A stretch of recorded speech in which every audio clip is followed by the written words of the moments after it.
Bueno, buenas tardes. Soy la responsable del Aula Atenea en este momento, la coordinadora, y me ha tocado, como tal, presentar a la persona que va a iniciar nuestro trabajo este año desde el punto de vista, digamos, de lo que hacemos exteriormente, ¿no? El Aula Atenea tiene como dos objetivos. Uno está dentro del Ateneo, que es un trabajo más interior de estudio, y otro es hacia afuera. Sí. ¿Qué dices? Sí, sí, sí. Yo soy intérprete. El problema es que el móvil no se escucha bien, pues se puede poner más cerca para escucharlo, para interpretárselo. Vale, ¿ahora está bien? A ver si se escucha bien. Vale. Perfecto. Bueno, pues con Isabel iniciamos esta parte del Aula Atenea, que es de divulgar temas generalmente relacionados con la historia de las mujeres, con la creación de las mujeres, con lo que han aportado las mujeres en la historia y lo que están aportando también actualmente. Entonces, bueno, no he dicho mi nombre, soy Teresa Fuentes. Bueno, pues vamos a ver que Isabel, lo mismo que si me presentaran a mí, como tenemos una cierta edad, ya el currículum no podemos explicarlo todo, porque es muy largo, ¿eh? Entonces voy a dar, unas pinceladas de quién es Isabel Canales. Isabel Canales Martínez tiene 2 años menos que yo, ¿eh? Ya eres más joven que yo. Nació en el 53 y es doctora en psicología, a pesar de que hoy lo que nos va a enseñar es una cuestión de arte, pero es una persona muy polifacética. También es algo que las personas de una cierta edad, como pasamos por momentos diferentes de nuestra vida, solemos hacer también eso, ¿no? De ir como picando en distintos ámbitos del saber. Y ella es una doctora en psicología, pero que luego le ha interesado mucho el tema del arte. Es doctora por la Universidad Autónoma de Madrid, donde le otorgaron el nombramiento de profesora honoraria por sus aportaciones académicas. Ha sido jefe o jefa del servicio del antiguo hospital de Puerta de Hierro. Es decir, que ahí practicó lo que podría ser sus conocimientos como psicóloga, que fue la gestión hospitalaria. Estuvo bastantes años trabajando como gestora de ese hospital, porque se dedicó especialmente a la psicología de la salud. Colaboró como tal también en el Colegio de Psicólogos de Madrid y en el grupo de mediación y en un programa de radio, Un Mundo Sin Barreras. O sea que, vamos, es una señora que ha hecho de todo. Bueno, tras un accidente que cambió su vida, se trasladó a vivir a Andalucía, porque todo esto lo hizo en Madrid. Y en Andalucía hizo un voluntariado durante bastante tiempo en la Confederación Estatal de Mayores de Sevilla, en psicología de la salud. Entonces, digamos que durante esos años ya que está, en cierto modo, retirada de su trabajo de toda la vida, digamos, de su trabajo como gestora, ya se dedica voluntariamente a colaborar con distintas asociaciones de mayores y también de personas que están afectadas con el SIDA, sobre todo terminales de SIDA, en una asociación especializada en Chiclana de la Frontera. Y por supuesto durante ese tiempo, pues como era una especialista en este tipo de cuestiones, hizo muchas intervenciones en la radio y en la televisión de la zona donde estuviera, en ese momento en Chiclana y luego también en Jerez. Y otro de los ámbitos en los que Isabel ha trabajado y muy bien es en el de la escritura. Ha publicado varios libros de poesía, es decir, que no solamente se ha dedicado al tema del arte, sino también al tema poético y también pinta. O sea que, vamos, es una señora que ya me gustaría a mí. Del Museo Arqueológico. Bueno, es decir, que ha publicado varios libros, los ha presentado, últimamente presentó uno en la Fundación Caballero Bonal, que se llama Vicios Dinásticos, del 2022. O sea, que se ha metido un poco en la historia con una pizca de ironía, ¿no? Y bueno, con un cambio de estilo ya en lo que hasta ahora ella había hecho. Es un análisis irónico, lúdico de las monarquías españolas a lo largo de nuestra historia. Bueno, pues ya está, sin nada más, porque yo pienso que ya con esto ya sabéis qué trayectoria ha tenido esta señora que tenemos hoy aquí, y hoy nos va a demostrar lo que sabe de arte con lo que nos va a enseñar. Así que le doy la palabra a ella y ya está, y acabo mi presentación. ¿De acuerdo? Muchas gracias, Teresa. Doy las gracias al Ateneo, a Margarita y a toda la jerarquía del Ateneo por estar aquí, y en especial al Aula Atenea por venir aquí con Teresa Fuentes.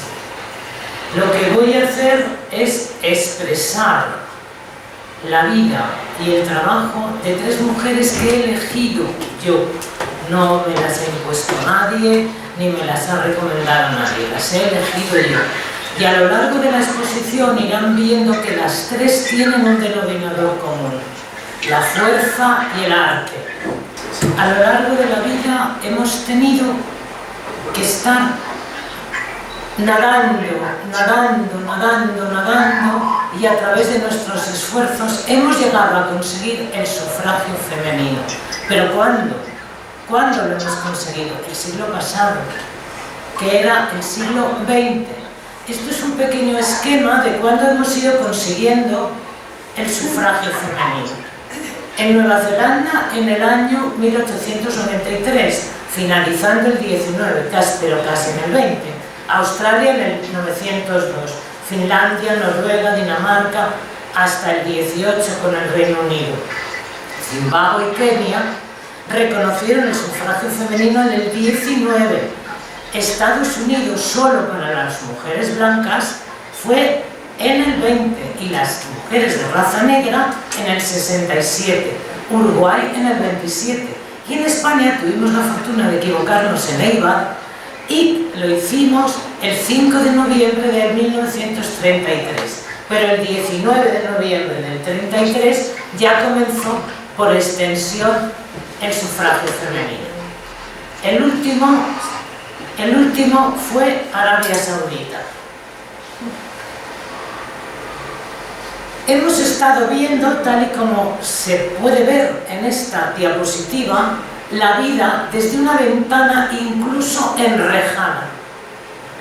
Y de esta idea parto, por lo que dedico esta exposición sobre la mujer en la pintura a través de la historia a todas las mujeres que lucharon por la independencia y la libertad, y sobre todo a aquellas que continúan transmitiendo una educación no machista e intentan día a día perpetuarla con respeto e igualdad, algo difícil de discernir e integrar cuando no se trasciende en ello. Y hoy hemos sido testigos de una noticia que han comunicado casi todos los medios de comunicación, de unos estudiantes diciendo barbaridades desde un centro de hospedería universitaria a unas mujeres, ¿no? Hemos sido testigo de la vida detrás de los cristales. Hemos estado durante años, como simbólicamente acabo de exponer y se refleja en la diapositiva de la presentación, simulando ver el mundo a través de una reja, en distancia y en 3 dimensiones. La situación de observadoras nos ha permitido darnos cuenta de los distintos movimientos a considerar, generando estrategias para llevar a cabo desde la intimidad hacia el exterior e ir delimitando el campo de actuación para después ser capaces de elaborar los decálogos simbólicos y reivindicarlos, así como de transmitirlos en el entorno. Las 3 mujeres que voy a exponer ya las conocen ustedes a través de la información que se ha facilitado por parte del Ateneo. Es Artemisia Gentileschi, María Blanchard, española, y Helen Frankenthaler, americana. Empiezo con Artemisia Gentileschi, que pertenece al barroco italiano, al naturalismo, al movimiento naturalista. En el barroco italiano hubo 2 movimientos, el clásico y el naturalista. Voy a dar 2 pinceladas de lo que es el naturalismo, porque el clásico, su propio nombre indica, ya que viene del propio Renacimiento, que ya lo conocen ustedes. La pintura naturalista resalta el movimiento como protagonista de la obra para acentuar el drama y la emoción. Pone atención en los efectos de la luz y el color para destacar los personajes en las escenas, así como el mensaje que quiere transmitir. Utiliza fondos oscuros para resaltar los efectos de luz enfocada a los elementos.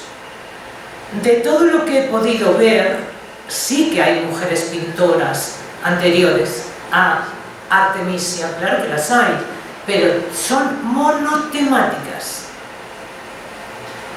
La única mujer que empieza a pintar en libertad distintos temas históricos e incluso desnudos y se separa de la Iglesia Católica, que tenía la hegemonía del mecenazgo en la pintura, es Artemisia Gentileschi. Nace en Roma el 8 de julio de 1593 y era hija de Orazio Gentileschi, pintor toscano, y de Prudencia Montone. Queda huérfana de madre a los 12 años y encargada de 3 hermanos, la casa, el padre y todos los roles que ejercía su madre recaen sobre ella. A ella lo que le gustaba era pintar. Su formación artística, ¿de dónde la va a obtener? Del taller de su padre. Comenzó en el taller de su padre, como acabo de decir, un pintor toscano, y con el contacto de Caravaggio. Caravaggio en esos momentos estaba huido de la justicia por problemas. Que Caravaggio fue un viva la Virgen, aunque piensen ustedes otra cosa. Fue un vividor nato y jugador. Bueno, no voy a entrar en detalles, pero que sepan que estaba refugiado con Horacio. Aprendió de su padre la técnica del dibujo, a empastar los colores y a dar brillantez a los cuadros. Dio sus primeros pasos como artista en Roma y continuó su carrera por distintas ciudades de Italia, como vamos a ver.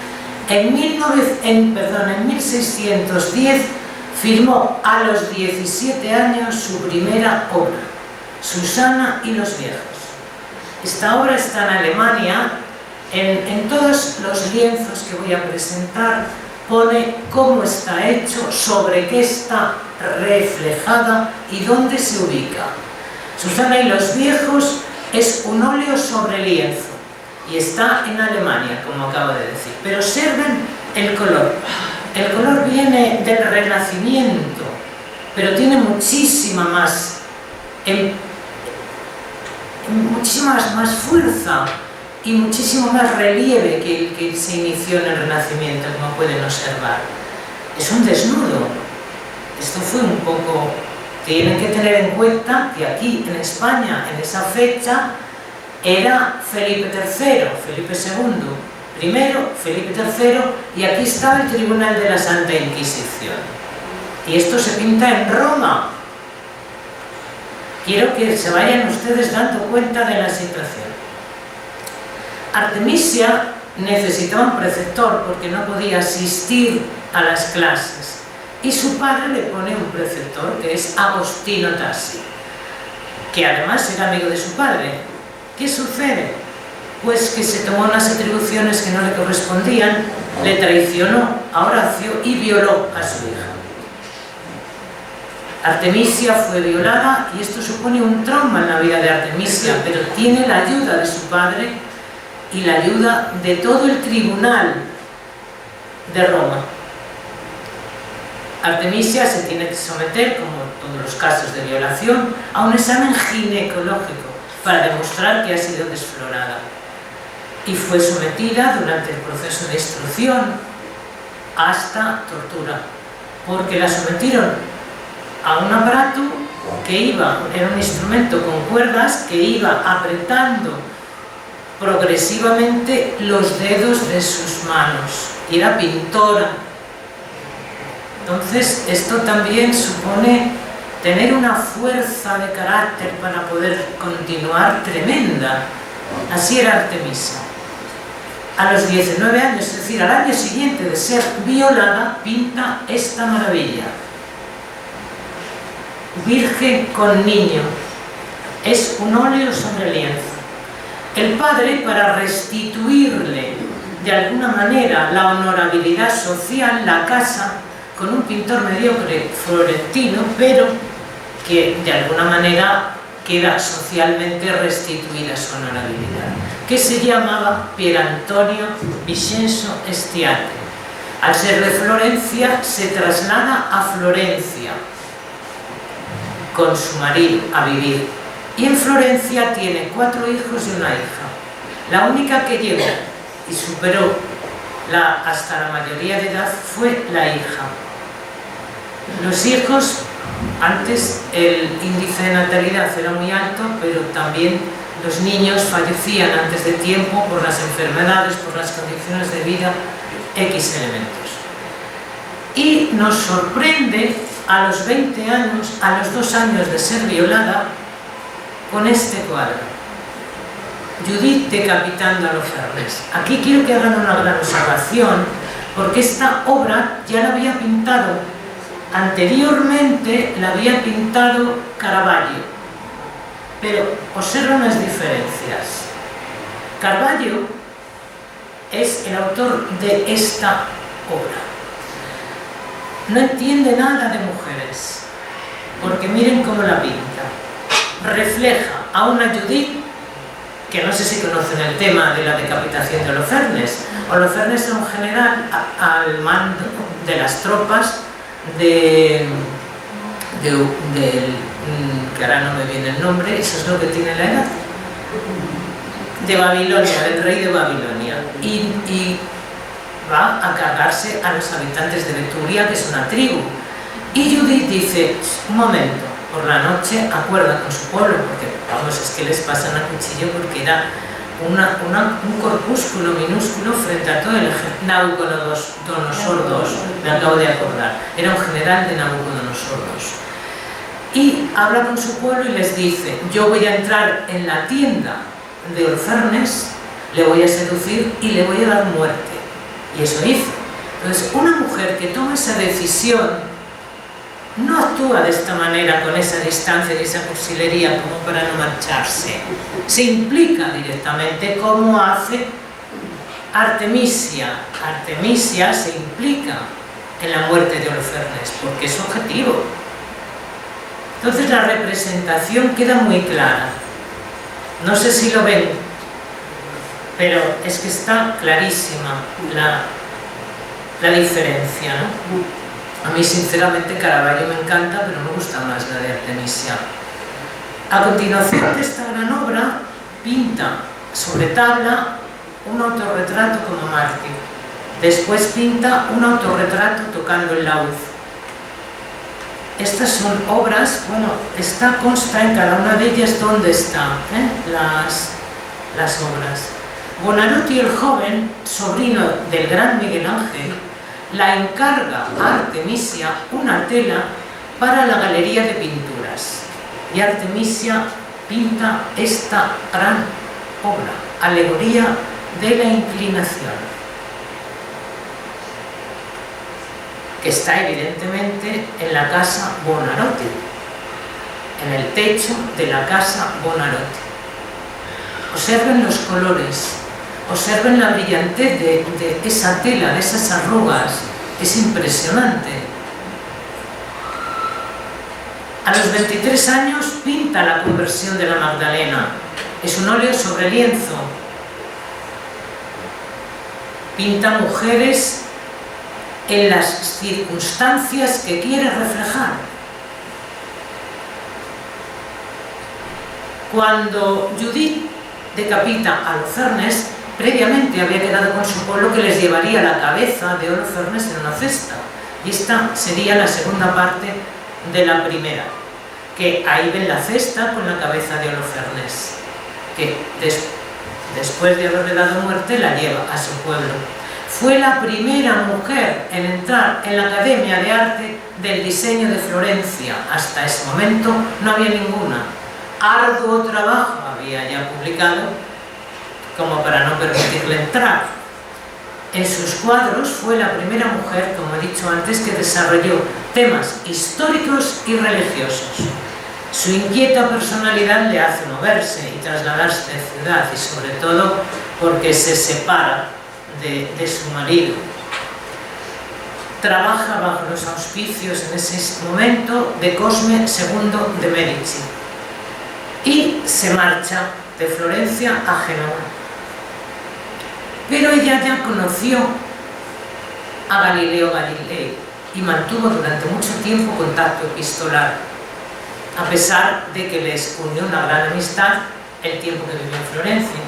Se traslada a Venecia, a situaciones relacionadas con la pintura, y conoce a Sofonisma Anguissola. Sofonisma Anguissola es una gran pintora del Renacimiento, pero se dedicaba al retrato, no salió de esa modalidad, retrato. Yo reconozco que ha sido una gran pintora, pero no la podía elegir porque no representaba la libertad de expresión artística como Artemisia. Es completamente monotemática. Cleopatra. Aquí se han fijado los movimientos feministas, Longhi, luego hablaré de ella, porque dice que se ve los trazos feministas. Pues ¿cómo no va a ser feminista si pinta una mujer a una mujer? Pues por lógica tiene que serlo.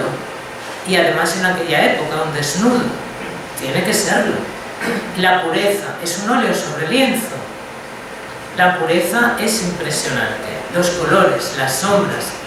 A mí me quedo perpleja ante cómo pinta esta señora. A los 32 años pinta a Lucrecia. Y vuelvo a repetir, también se dice los rasgos feministas en la pintura de Lucrecia. Y es lo mismo, es el mismo denominador común. Pinta mujeres, pues ¿cómo las va a pintar? Pues como una mujer, con una visión de mujer. No la va a pintar como si fuera una bailarina de la danza de los 7 velos, no, la tiene que pintar tal y como corresponde a su cultura y a su momento, tiempo, lugar y gente. Esta obra está en el Metropolitan de Nueva York. Observen.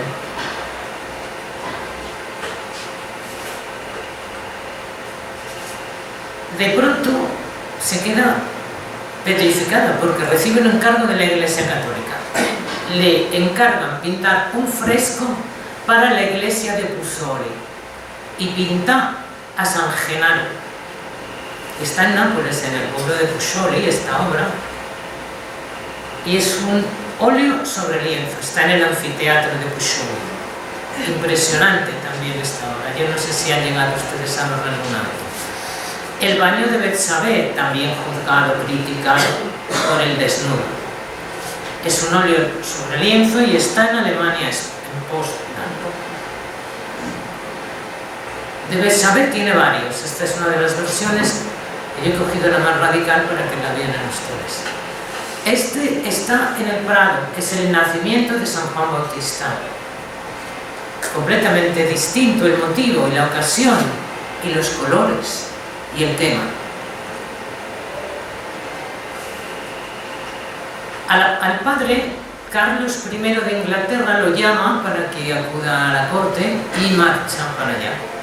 Y a los 2 años requiere la presencia de su hija porque el rey Carlos I dice que la quiere conocer, porque claro, Artemisia ha alcanzado una fama en Europa tremenda, ¿no? Y Artemisia se marcha y pinta Alegoría de la pintura, que es esta que tienen ustedes aquí. Es una colección privada, pero que está en el Reino Unido.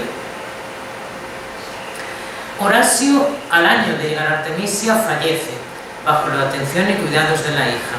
Después de la muerte de Horacio, Artemisia tiene que terminar las obras que ha iniciado su padre, no las puede dejar a medias, ¿no? Y se queda en el Reino Unido hasta que termina los encargos iniciados por el padre. Y abandona Inglaterra con 49 años. Parte definitivamente para Nápoles en 1642, donde pasó el resto de su vida. Se convirtió en su mecenas Antonio Rufo de Sicilia. Tuvo que tomar como asistente a Onofrio Palumbo, porque ya era mayor y tenía muchísimos encargos, tenía un taller en el cual solo trabajaban hombres. La única mujer era ella y necesitaba un ayudante. Negociaba sus obras con los Medici y con el duque de Módena y con todo aquel que le hacía encargos, cosa insólita e inédita en aquella época para una mujer. Pinta otra vez Susana y los viejos, pero es completamente diferente de color y de expresión de contenido, como ustedes podrán ver. Esta es la obra que pinta a los 56 y la otra es la que pinta a los 17. Como ven ustedes, es la misma autora, pero se ve la juventud, la fuerza de la juventud en uno y en los colores. Se ven los colores. Lo otro está apagado, como ella siente que se está apagando su vida ya. Entonces, ahí ya nos está demostrando que está en el declive final. Este es el último cuadro que pinta Artemisia Gentileschi y está en el monasterio del Escorial de Madrid. Surge una plaga y una devastadora epidemia de peste que termina con la vida de Artemisia y ya tiene 63 años. Esto es óleo sobre bronce, de ahí el color. Este color, que parece porcelana, tanto la Virgen como el niño es un color de porcelana, es el trabajo del óleo sobre bronce. Y es su última obra. Después de la muerte de Artemisia pasa desapercibida su vida y su obra, pero el crítico italiano Roberto Rongi en 1916 la encumbra en un comentario que dice que Artemisia, la reconoce públicamente, fue la única mujer en Italia que supo algo sobre pintura, colorido, empaste y otros fundamentos.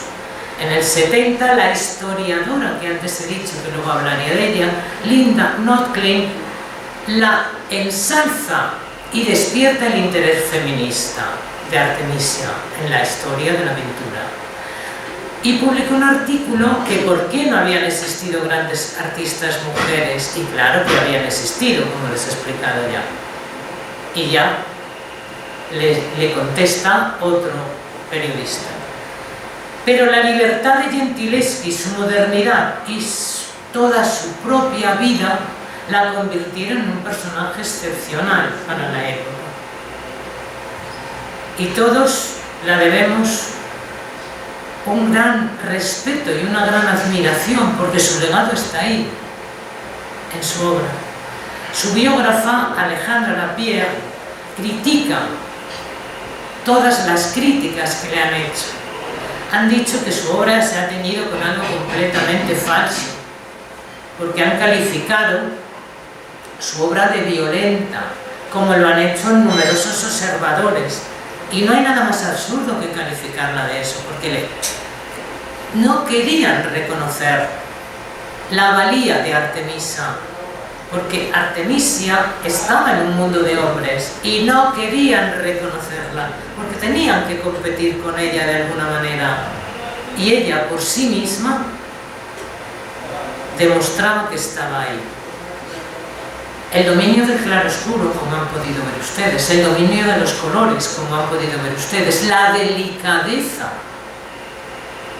con la que pintaba, hasta el más ínfimo detalle, deja perpleja su obra.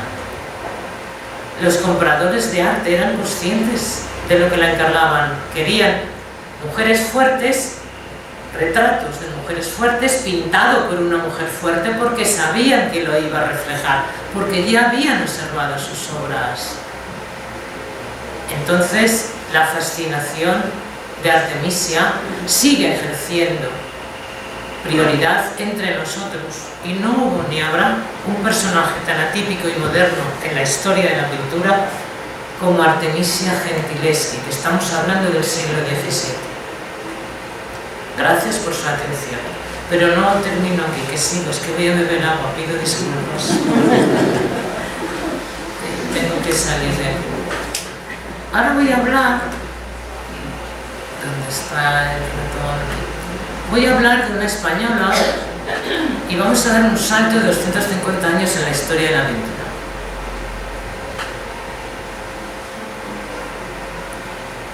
¿Por qué vamos a dar un salto de 250 años en la historia de la pintura? Porque no he encontrado ninguna mujer, y si conocen alguna, señálenmelo, porque mi ignorancia no da para todo, pues es la única que he visto que merece la pena ser expresada, nombrada y aplaudida.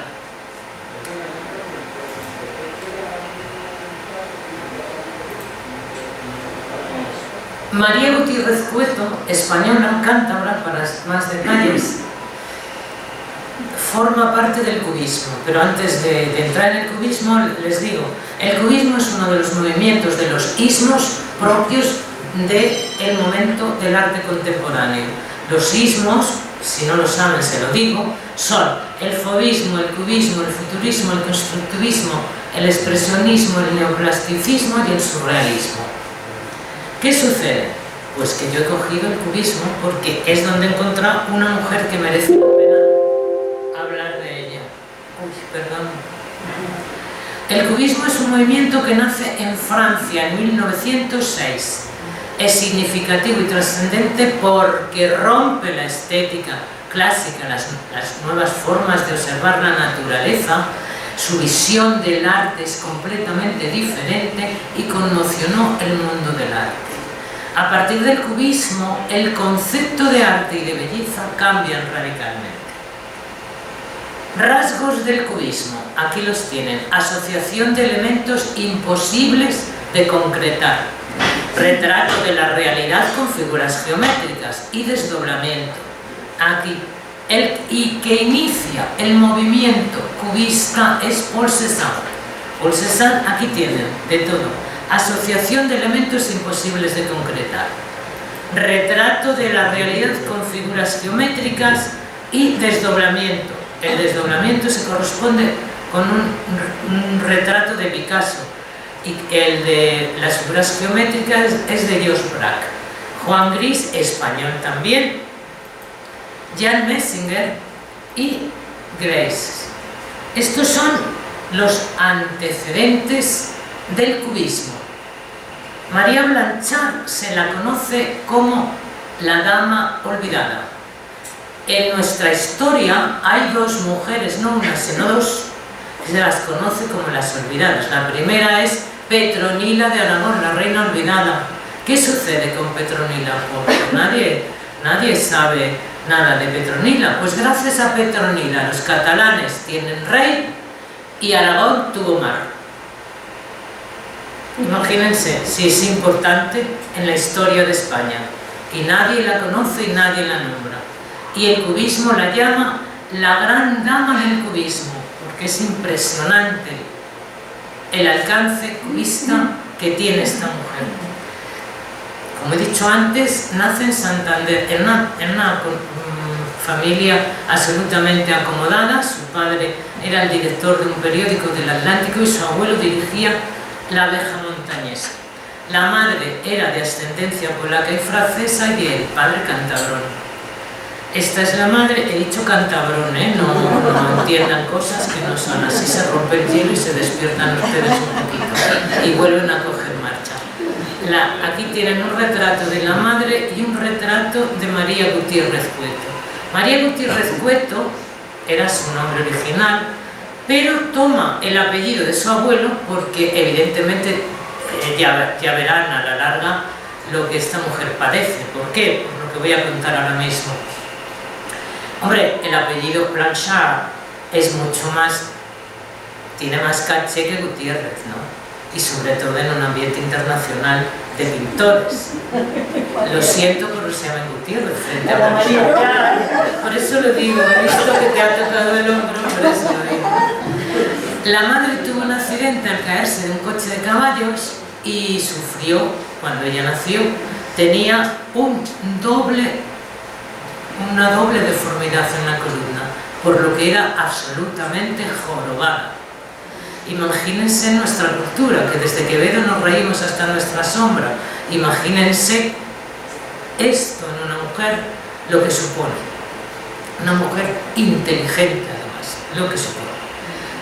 Entonces padeció toda su vida burlas desde la más tierna infancia y psicológicamente pues le afectó a su vida. Y la pintura fue su gran evasión. Al crecer en un ambiente familiar culto, su padre se tomó interés por su formación y despertó su interés por el arte. En el 1903 se traslada a Madrid sola para comenzar su formación. En el 1906, ya está formando parte de un grupo en una academia con Emilio Sala, Fernando Álvarez de Sotomayor y Manuel Benedito. En el 1908 obtiene la tercera medalla de la exposición de Bellas Artes con este cuadro, Los primeros pasos. Esto no es cubismo, esto forma parte del estilo de pintura de la primera parte de la biografía de María Blanchard. El cubismo viene ahora, a continuación. La Diputación de Santander le concede una beca en el 909 para ir a estudiar a París. Se va y se matricula en la Academia Viti, recibiendo clases de Anglada Camarasa, de Keith and Dunbar. Orientan su trabajo hacia la expresión del color y el movimiento. Ejemplo de ello este cuadro, Ninfas encadenadas a Sileno, que obtiene, donde se ve perfectamente la influencia de Camarasa, que obtiene una medalla en segundo lugar en el premio de la Academia de las Bellas Artes.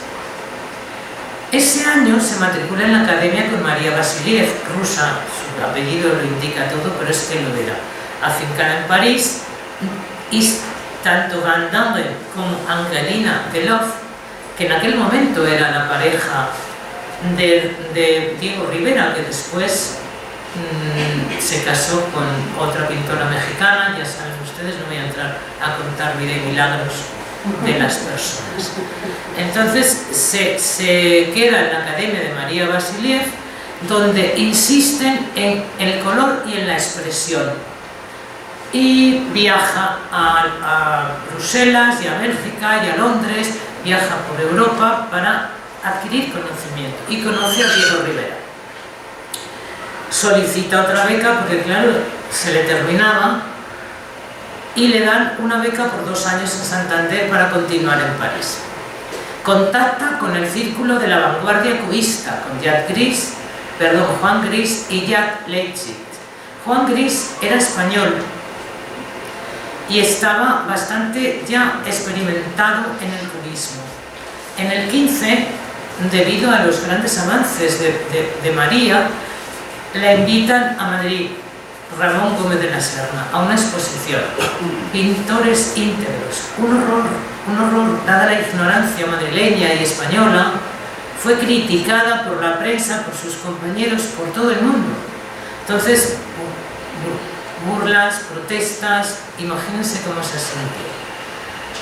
Se vuelve a París, pero en el 14, como estalla la Primera Guerra Mundial, vuelve a Madrid, horrorizada, pero vuelve. Obtiene un puesto de trabajo como profesora de dibujo en la Universidad de Salamanca. Su experiencia es nefasta, porque sucede más de lo mismo. Suscita rechazo, humillación, por todo esto por parte de los alumnos y de algunos profesores, porque la envidia es insana y se tiene en todas las edades, desde los niños hasta los mayores. En el 16 finaliza la guerra, pide otra beca y se va definitivamente a París para no volver jamás. Una pena, pero se marcha. Y se convierte en la primera mujer que hace cubismo analítico. Les voy a exponer unos trabajos de la primera etapa para que vean cómo es la evolución, aunque ya lo han visto en lo poco que he expuesto, lo pueden ver ahora. Estos óleos que voy a exponer ahora están todos en el Museo Nacional Centro de Arte Reina Sofía y en París también. Esta es la comulgante, esto es una joya, Niño con globo, La vanguardia de Dios, La cocinera.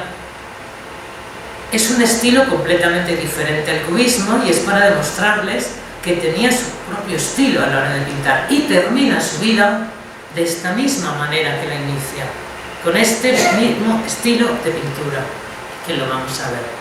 De nuevo en París se relaciona con Juan Gris. Le era mucho más fácil, aunque hablaba francés perfectamente, pero le era más fácil porque era español, la cuidaba, la protegía, y ella era lo que necesitaba de alguna manera, ¿no? Con Lipschitz, Metzinger, Diego Rivera, Picabia y Picasso. Entabla una gran amistad con Juan Gris, como acabo de decir, y ejercerá una influencia superlativa sobre María Blanchard en el color y en la expresión de sus obras cubistas, que vamos a ver ahora. Formó parte del grupo cubista parisino, introduciendo elementos personales. Estas son las grandes novedades que María pone en el cubismo. El tratamiento del color, porque el tratamiento del color en el cubismo inicialmente era monocromático y después fue evolucionando con muchos más colores. Se inclina por la figuración y el constructivismo en el cubismo. Y ya entramos en la segunda etapa cubista de María. Esto es un óleo sobre lienzo, que es Mujer con abanico, que está en el Museo Nacional Centro de Arte Reina Sofía. Mujer con guitarra, también en el mismo lugar. Bueno, si quieren les dejo un poco más, si quieren ver más y distinguir un poco más los planos del cubismo, doy marcha atrás. ¿Qué quieren? ¿Que siga o le doy marcha atrás? No contesta, sigo. Bueno, junto a Jean Metzinger exponen en el Salón de los Independientes de París Naturaleza muerta, que acabamos de ver, y El niño en la cuna. Y empieza a constituir un grupo de amigos que se ocuparán ellos mismos de negociar sus obras para exponerlas y venderlas. Jean Delcoufry, Franz Floss y Jean Grimard. En su paleta de colores predominan los colores de su tierra, los verdes secos, grises, blancos y negros. Y Juan Gris la anima a que introduzca rojos más chillones y amarillos, tonos limón y amarillos. Aquí ella ya hace un intento, introduce algún verde amarilleando y un burdeos más rojizo, que no es el campo santanderino. Se centra sobre todo en la representación de naturalezas muertas y bodegones. Lleva a cabo una aplicación particular de los supuestos del movimiento liderado por los cubistas iniciales, ¿no?, como es Pablo Picasso y Georges Braque. Juan Gris, como he dicho, le impulsa a meter esos colores, y vamos a verlo ahora en la siguiente pintura de una forma mucho más auténtica, y es un homenaje que le hace a él prácticamente. Esto es lo anterior al introducir los colores que le anima a Juan Gris, que son los amarillos. Estos son los colores de la tierra santanderina. Aquí no hay planos, es un cubismo sin planos, es un cubismo plano, pero sin planos, como verán. Este empieza a tener planos.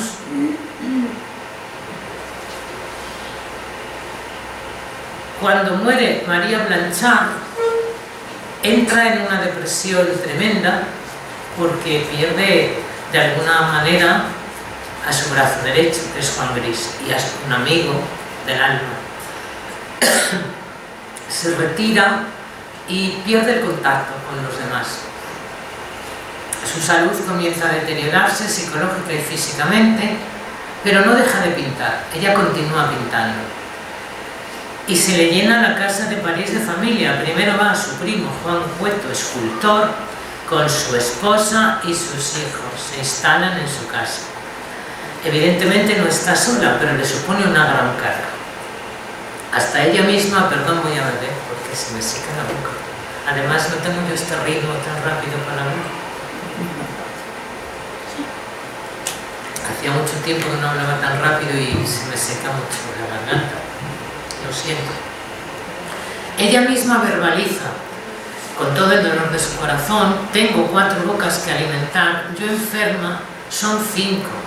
¿Quieres más? Ese es un pensamiento que exterioriza. Pero a pesar de su estado de salud, ella no para de trabajar y se desplaza a Londres. No contenta con lo que tiene en su casa, aparece su hermana Carmen, que se traslada con su esposo Juan de Dios Egea, también a París, y sus 3 hijos. Pero faltan más, no hagan esos gestos. Faltan más. Expone en la Galería Centauro de Bruselas las obras que está pintando. Ya deja de pintar cubismo, aunque lo añora, pero deja de pintar cubismo y se pasa, como les he dicho antes, a su estilo inicial. Estudió su obra Waldengarver George. Pero miren qué expresiones tienen los rostros de las personas y de los personajes que pintan. Hay una gran tristeza, hay desolación.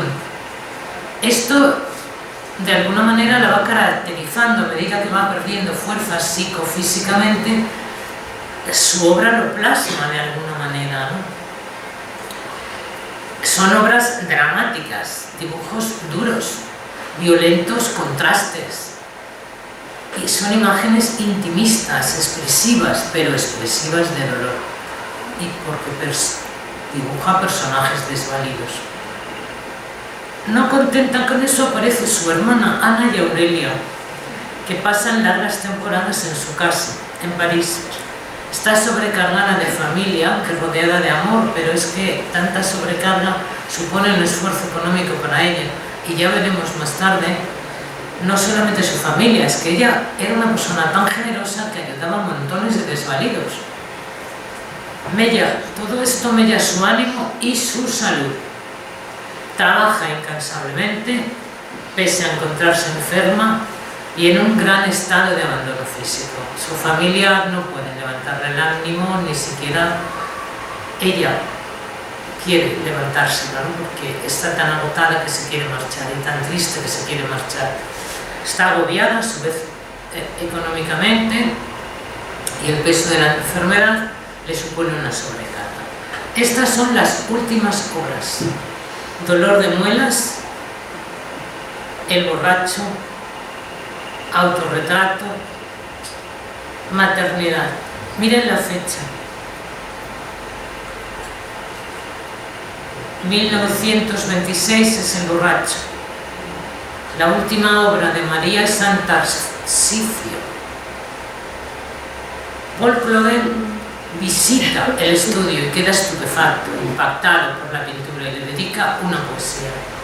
Gómez de la Serna le dedica las siguientes palabras: María, fuerte en su estatura contrahecha, ha minado su naturaleza, que cae enferma con una enfermedad de consumición que no hay quien pueda atacar.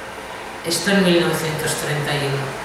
y en 1932 María fallece. Entra, antes de fallecer, entra en una etapa mística y pinta a San Tarsicio, como les acabo de decir, con un profundo y auténtico sentido religioso, que lo van a poder ver ahora mismo. Lo expone en la Galería Balbín, una de las más importantes de París en aquel momento. Este es San Tarsicio, pero miren la cara. Quería marcharse, es no hacer autorretrato, pero lo autorretrata en San Tarsicio. Su entierro fue tan sencillo como su vida, y les decía antes que le acompaña no solo su familia y los amigos en su último viaje hasta el cementerio de Bagnols, sino que todos los vagabundos a los que alimentaba también le acompañan, porque ella les auxiliaba y se quedan sin su patronado.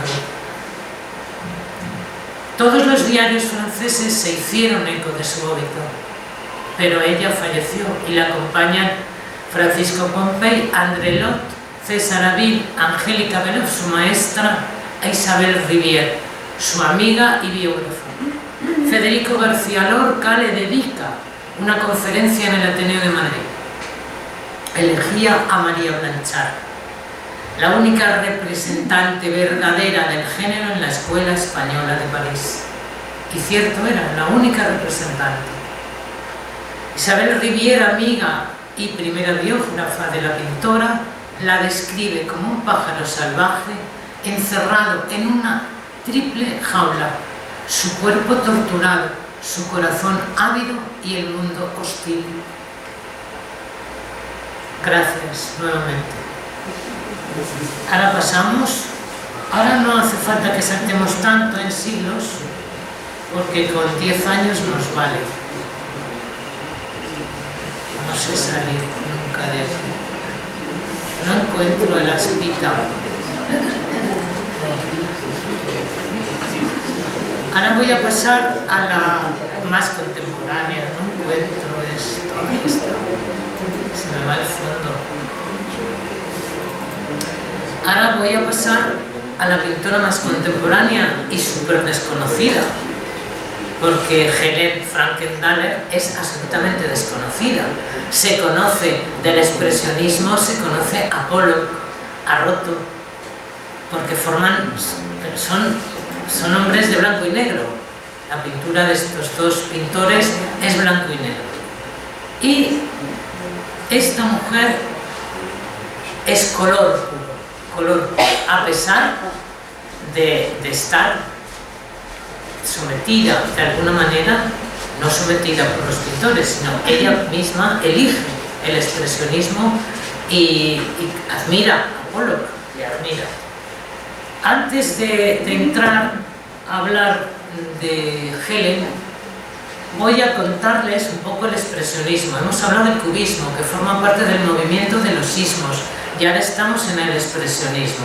Hemos dado un salto de 12 años, de 1932 a 1942. ¿Vale? Este movimiento, mal que les pese a los parisinos, es neoyorquino, aunque el nombre, la expresión, más que el nombre, la expresión expresionista empieza en Alemania, perdón. Pero el término se acuña en Nueva York y lo acuña Gorky. Por lo que los neoyorquinos cogen el testigo de la pintura y se lo quitan a los parisinos durante una temporada, porque los parisinos años han estado con el testigo. Es un movimiento completamente diferente, completamente distinto. Es el movimiento de la abstracción, de la creación, del intimismo. Los pintores estaban viviendo en un momento pues catastrófico, las guerras, eso deprime a cualquiera. Estaban todos en contra de lo que estaba sucediendo y se refugian. Además es el momento del existencialismo como filosofía. Todo tiene un antes y un después, ¿no? Y pone énfasis, este movimiento pone énfasis en la materialización de la obra. Para realizar estas obras tienen un componente informalista absoluto y trabajan con materiales desde ceniza, pozos de café, carbón, cosas que se encuentra el autor, pintor, para confeccionar la obra. El proceso artístico, como he dicho, se potencia la materialidad de la obra. El artista, que ya lo acabo de comentar, se refugia en su interior y abandona las referencias del momento para realizar las suyas propias desde la soledad creativa. Es un movimiento de individualistas y místicos que, dando un carácter expresivo e investigando en su interior a nivel personal, esa es la plasmación de sus obras.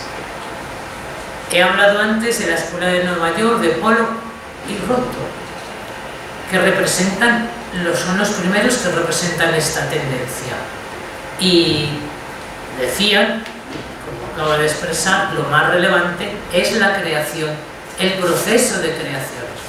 Y ahora ya entramos en Helen Frankenthaler. Helen Frankenthaler es neoyorquina, nace el 12 del 28 en Nueva York. Es de una familia de las más ricas de Nueva York, porque vivía en el este de Manhattan, que es donde se ubica. No sé si han ido hace poco a Nueva York, es donde está el Guggenheim, frente al lago del Central Park. O sea, es un lugar privilegiado para vivir, es donde viven la mayor parte de los millonarios del mundo mundial, en esa parte, en la zona este de Manhattan. Está el río Este, y una franja que es el este de Manhattan, donde está el Guggenheim, y enfrente está el lago del Central Park. Su pintura es importantísima y un referente en su país, en Estados Unidos, y en la pintura expresionista. Su padre, bueno, no lo he dicho, pero lo digo. Su padre trabajaba en el Tribunal Supremo del Estado de Nueva York, y su madre era una emigrada alemana. Pero como ven que se interesan por la pintura, pues le dan de todo, porque no tenían ningún problema económico, no tenían nada más que ver cómo funcionaba y evolucionaba la hija en aquello que elegía. Se graduó en la escuela de Dalton, donde estudió arte con Rufino Tamayo, que era un pintor muralista mexicano, y después se matriculó en un gran colegio. Voy a parar y buscar los parámetros, porque me está dando llevo mucho tiempo hablando y tengo el cuello construido, y entonces tengo ese problema. Yo les pido disculpas, pero no tardo nada.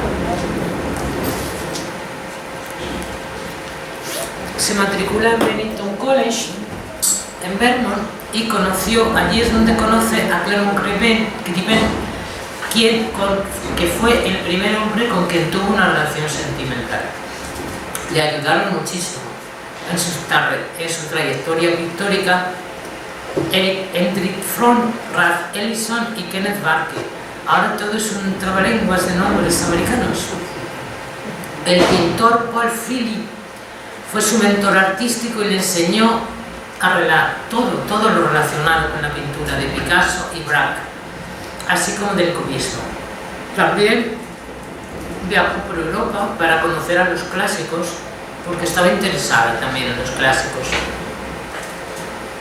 Pero ella se inspiró en Pollock, le llamaba mucho la atención. Pollock, no sé si saben ustedes, tenía un problema mental, pero era un genio. Esa es la realidad. Era un genio. Y utilizaba mucho la pintura del goteo, dripping se llama. El goteo. En español lo llaman chorreo, pero tiene el otro nombre, ¿no? Y fue, de alguna manera, al que admiraba.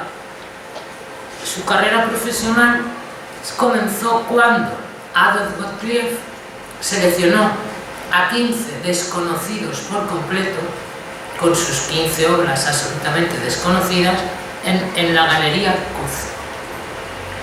Ella presentó Playa. Esto es un lienzo imprimado con arena, pozos de café y otros elementos. Lo pinta con 22 años. Esto rompe los esquemas a todo el mundo porque, vuelvo a repetir, que la pintura que se estaba realizando en el expresionismo era monocromática, era en blanco y negro. Entonces esto rompe los esquemas.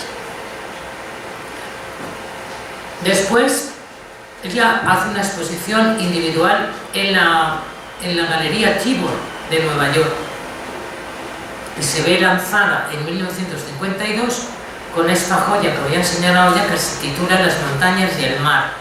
Tenía 23 años. Miren, está realizada con la técnica del goteo. Es una técnica diferente. Yo la hago con una jeringa. Sí, ríanse, pero es que es mucho más fácil perfilar con una jeringa que dejar que chorre el pincel o el bote. Con una jeringa la vas dirigiendo. Y todas estas filigranas, pues las tienes más fácilmente hechas con una jeringa que de la otra manera, ¿no? En 1953 abre su propio estudio. Es visitado evidentemente por los pintores de moda, ¿no? Que fueron de gran ayuda, porque fueron los que verdaderamente hablaron de ella. Y la mejor publicidad es la verbal, unos a otros. Contrajo matrimonio en 2 ocasiones. La primera en el año 58 con otro pintor, que fue una pareja muy de moda, muy snob, Robert Monteaguel, y se divorciaron en el 71. Y luego se casó con un banquero del gobierno de Gerald Ford, Stephen Darwin. La trayectoria de Helen Frankenthaler es la siguiente. Cambió de formas lineales a formas orgánicas y redondeadas, como hemos visto. Comenzó a tener presencia en exposiciones internacionales a través de la obra Beats y Montañas y el mar, que obtuvo el primer premio en la Bienal de París. Utilizaba tintes únicos y borrones de color sólido para realizar sus obras. Y comenzó a utilizar pinturas acrílicas en el 63. ¿Por qué? Porque permitían formas distintas y una nitidez diferente a la que estaba acostumbrada hasta el momento. Esta es una de sus grandes obras, no sé por qué se ha ido esto. Se va, no sé. La escalera de Jacob. Seguramente habrán oído hablar de la escalera de Jacob. Es una joya, esta obra es una joya llena de color y se ven muchas cosas cuando la miras tranquilamente, ¿no? Tenía el otro movimiento, pero aquí falla, porque al cambiar de sistema hay cosas que fallan. En 1966 presenta en Estados Unidos, en la tercera Bienal, 33ª Bienal de Venecia, representa a Estados Unidos y se da a conocer en Europa. Elimina la técnica del tinte en remojo, prefiriendo una pintura más espesa, empleando colores. Explora la unión, ahora lo van a ver, a lo que me voy a referir ahora se lo enseño. La unión de áreas del lienzo, mediante el uso de tonos modulados, y experimentó con formas abstractas grandes. Esta es la forma de integrar el recuadro en el conjunto de la obra. Esto es, el primero en naranja es una litografía y el segundo es una serigrafía. Ella experimenta con todo tipo de técnicas su pintura. Su trabajo en la década de los 80 se caracteriza por ser mucho más tranquilo. Era más mayor y ya había visto todo lo que había para poder plasmar sus obras y estaba más tranquila. tiene unos colores más apagados y una pincelada más relajada, y se ve en las obras, ¿no? Fue galardonada con infinidad de premios, pero infinidad de premios porque acudió a montones de lugares y exposiciones, un reconocimiento extremo y honores mil obtuvo, porque realmente era un gran referente. Sus obras han sido exhibidas por todo el mundo en galerías y museos. Por ejemplo, esta ida y vuelta. Ay, no. Esto es un óleo, la primera es una obra sobre lienzo, que es ida y vuelta. La segunda, que es Forma azul en la escena, también es un óleo sobre lienzo. Y es diferente. Son dos obras completamente diferentes. No entre ellas, sino con respecto a las que acabo de enseñar. Ahora lo tomo. Ahora lo tomo. ¿Ven? Esta es una de las obras más significativas y más reconocidas que está aquí de Helen. Es un acrílico sobre lienzo y está en un museo. Es una donación que hace en particular a un museo. Lo más difícil, a través de la técnica que ella utiliza, es la delimitación de los colores. Eso es lo más difícil, porque si no, se podrían correr los colores. Y aquí está perfectamente delimitados los colores. Es una técnica similar a la de Polo, pero no es la misma, porque la suya es innova, como he dicho antes, innova, y la llama campo de color. En Nueva York decían que sus dibujos se acercaban más al paisajismo tradicional chino que a lo que se estaba dando en Nueva York. Y es cierto, se asemeja más al paisajismo tradicional chino. Introdujo también la técnica de pintar directamente sobre el lienzo sin preparación previa, simplemente con diluirla en agua ras. Eso no se puede hacer tranquilamente. Pero no se usaba, no se utilizaba, porque también hay que tener mucho cuidado a la hora de extenderse y de correrse la pintura, porque se extiende rápidamente. ¿Qué consigue con esto? Una distancia del enfoque del expresionismo. Esta obra es majestuosa. Antes de las caravanas. Aquí es un óleo sin imprimación. Aquí se puede ver los indios, los búfalos, se puede ver montones de cosas y te quedas un rato abstraído contemplando el dibujo, pero no tenemos tiempo. Pero yo se lo digo, pues si tienen interés, que lo hagan, ¿no? Que vayan a Google, lo cojan y es una maravilla. Y los colores. Esto está en la Universidad de California. La sensación de esta forma de pintar es que parecen salir de la tela los colores, y lo pueden apreciar aquí. Parece que tiene relieve la obra y está en plano. Y no hay planos, no hay líneas que simulen planos, distintos planos, para que dé esa percepción visual. Cada obra que planteaba Helen era diferente y era independiente a la anterior. Y ese es el valor que tiene esta mujer, la innovación constante y perenne a lo largo de su vida en la pintura que realiza. Trabaja con una amplia gama de medios, ya hemos visto, litografías, serigrafías, pero ahora vamos a ver las dos maravillosas obras del final de su vida, pues ya te voy a terminar. Trabaja en cerámica, en tapicería, en litografía y en grabados. Ya saben ustedes que cuando se trabaja en grabados, ya sea en metal o en madera, lo que más vale es el metal o la madera, porque es el que se trabaja para realizar la obra. Se trabaja con buril o punzones y eso es lo que más vale, no la obra terminada. Pero lo que más vale es esa parte. Donde no tuvo ningún éxito, aunque se formó con Anthony Caro en Londres, fue en la escultura. Para eso no tenía capacidad, no le salía bien. Estas son litografías y grabados que las he puesto como ejemplos. Esto es una litografía y esto es un grabado.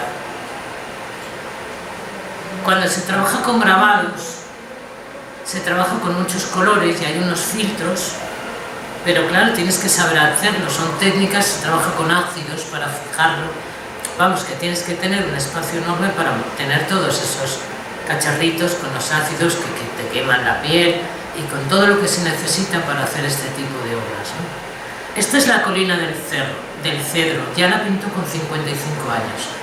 Pero lo más importante que tiene esta obra es que es una silografía, una técnica de impresión con plancha de madera, en donde la imagen deseada se talla como calvo, es decir, a mano, con una gubia o un buril, y se trabaja después.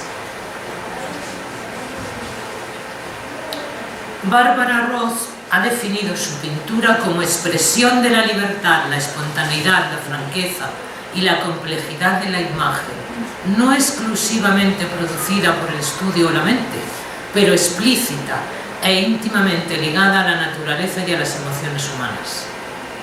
Ocupa, por derecho propio, un lugar destacado en la pintura norteamericana.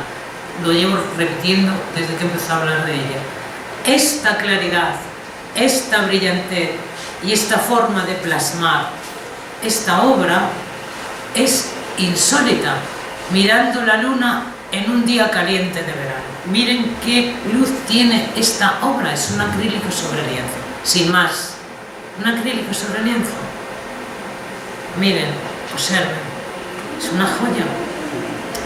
Ahora les voy a presentar las dos últimas obras que realizó, que es Madame Butterfly, que es por la que se conoce más su obra, y Eri.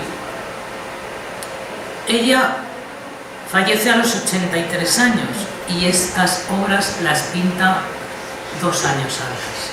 Fallece en un pueblecito de Connecticut, Darien, que no sé dónde está, la verdad, no me he tomado la molestia de mirarlo, si no se lo diría, porque tuvieron mucha suerte los vecinos, porque convivía en un pueblecito pequeño y convivió con ellos hasta el final y parece ser que la tienen muchísimo cariño. Su enfermedad ha permanecido en secreto, pero su fuerte y creativa personalidad aún perdura en su obra y entre nosotros. Esta es Madame Butterfly. Es un tríptico, pero escuchen, lo leen, ustedes lo leen. Es una silografía de 102 colores, de 40. De 40 colores saca 102. Y 6 bloques de madera, 6 bloques de madera, en 6 hojas de papel. Tenía 72 años cuando hizo esta obra. Y la siguiente tenía 81. Esta fue su última obra. Y es una serigrafía con una técnica de estampación a través de malla o pantalla de colores o para colores sobre papel avitelado. Si no saben lo que es el papel avitelado, se lo digo. Es un papel que no tiene nudos, es liso, liso, liso, liso, liso por completo. Se trabaja de esa manera. Y son grandes bloques, es un tamaño grande y se trabaja a hoja completa. Editó 128 solo. Y con esta obra, que la pueden ver, que es magnífica, tiene un colorido y una alegría increíble para una señora que está a punto de marcharse del plano terrenal. Gracias a todas ellas por haber existido y gracias a ustedes por haber asistido. Buenas tardes.